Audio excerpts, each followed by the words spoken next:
നല്ല ചൂട് കപ്പയും മീൻകറി റെഡി ആയിട്ടുണ്ട് ഗൈസ്. നമുക്ക് അതൊരു പാത്രത്തിലേക്ക് അങ്ങോട്ട് ഇടാം. നല്ല ചൂട് കപ്പ അങ്ങോട്ട് ഇട്ട് ഒരു തവണയും കൂടി ഇട്ടു. ഇട്ട് ഇനി മതി ഇനി അതിൻ്റെ മുകളിലേക്ക് ഇച്ചിരി മീൻകറി അങ്ങോട്ട് ഒഴിക്കണം.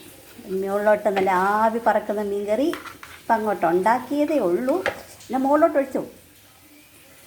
അവിടോട്ട് മീൻകറി ഒഴിച്ച് നല്ല കിളിമീനാണ്, നല്ല സൂപ്പറാണ്, നല്ല മഴയാണ്. അതിൻ്റെ കൂടെ കപ്പയും മീൻകറിയും കൂടെ പൊളിയാണ്. അമ്മയത് കഴിച്ചിട്ട് പറഞ്ഞു കഴിഞ്ഞു ആഹാന്ന്. കടുമാങ്ങയുണ്ട് കേട്ടോ.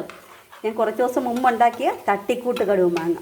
എനിക്കിഷ്ടമാണ് കടുമാങ്ങയും കൂടെ കൂട്ടാനായിട്ട്. ഇനിയിപ്പം കടുമാങ്ങ ഇല്ലെങ്കിൽ സാരമില്ല. ഈ കപ്പ ഇങ്ങനെ അങ്ങോട്ട് എടുക്കണം. എടുത്ത് നല്ല ചൂട് കപ്പയാണ് കേട്ടോ. ഈ എൻ്റെ അനിയൻ ഇപ്പോൾ ഈ വീഡിയോ കാണുവാണെങ്കിൽ ഇപ്പം വഴക്കുണ്ടാക്കാനായിട്ട് വരും ഗൈസ്. കയ്യിലെടുത്ത് ഇങ്ങനെ അങ്ങോട്ട് മുക്കി പുരട്ടണം. നന്നായിട്ട് പുരട്ടി വേണ്ടി ഇങ്ങനെ ആക്കണം. ഇങ്ങനെ ആക്കിയിട്ട് അങ്ങോട്ട് കഴിക്കണം ഗൈസ്. ഒരു രക്ഷയില്ല, സൂപ്പറാണ് കേട്ടോ. പോയിട്ട് പിന്നെ വരാവേ. ടാറ്റാ.